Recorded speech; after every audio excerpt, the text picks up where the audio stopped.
सामान्य पावडर नाही, फक्त नायसिल. क्लिनिकली सिद्ध झालं आहे की नायसिल मध्ये कडुलिंबाची सुपर पॉवर आहे, जी घामुळ्या तयार करणाऱ्या किटाणूंना त्वरित मारते आणि देते सुगंधित शीतल आराम. आता मिळवा 150 ग्रॅम नायसिल पॅक वर 70 रुपयांचा नायसिल पॅक फ्री. मी हरलेली नाही, त्यामुळे राजीनामा देण्याचा प्रश्नच उद्भवत नाही. मी लोकभवनात जाणार नाही.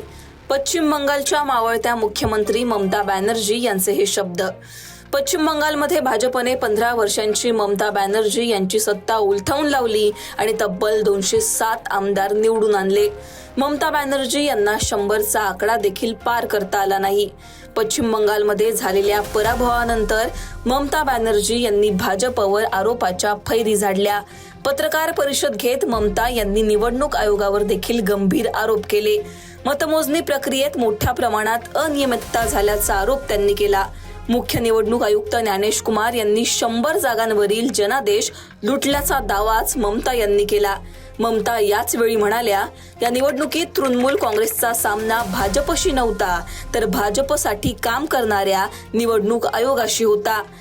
असा आरोप करत ममता बॅनर्जी यांनी मी राजीनामा देणार नाही असं म्हटलं. त्या म्हणाल्या, माझ्या राजीनाम्याचा प्रश्नच उद्भवत नाही, कारण आम्हाला जनतेच्या कौलामुळे नव्हे तर कट कारस्थानामुळे पराभव पत्करावा लागला.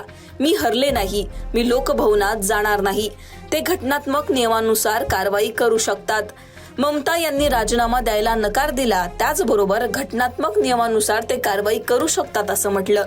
पण ममता यांनी राजीनामा नाही दिला तर पश्चिम बंगालमध्ये नेमकं काय घडू शकतं? मोठा पेच निर्माण होऊ शकतो का?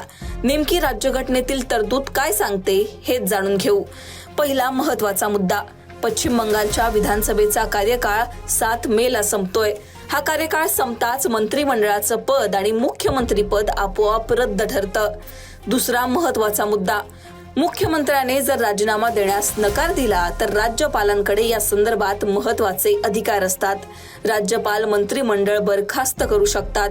मुख्यमंत्र्यांचे आदेश पाळू नका असं प्रशासनाला ते सांगू शकतात.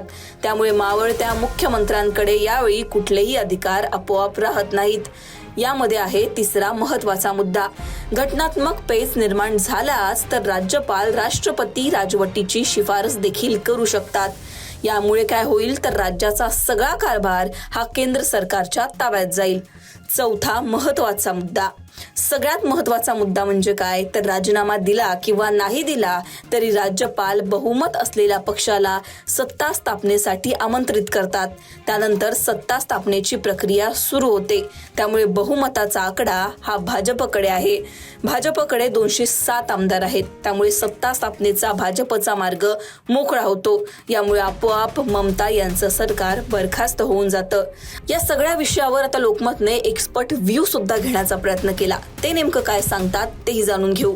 राजीनामा देणार नाही अशी भूमिका निवडणूक निकालानंतर कायद्याने कोणत्याही मुख्यमंत्र्यांना घेता येत नाही. तरीही ममता बॅनर्जी राजीनामा न देण्यावर ठाम राहिल्या तर त्यांना पदावरून हटवण्याचे पूर्ण अधिकार राज्यपालांना आहेत, असं महाराष्ट्र विधानमंडळाचे माजी सचिव अनंत कळसे यांनी म्हटलंय.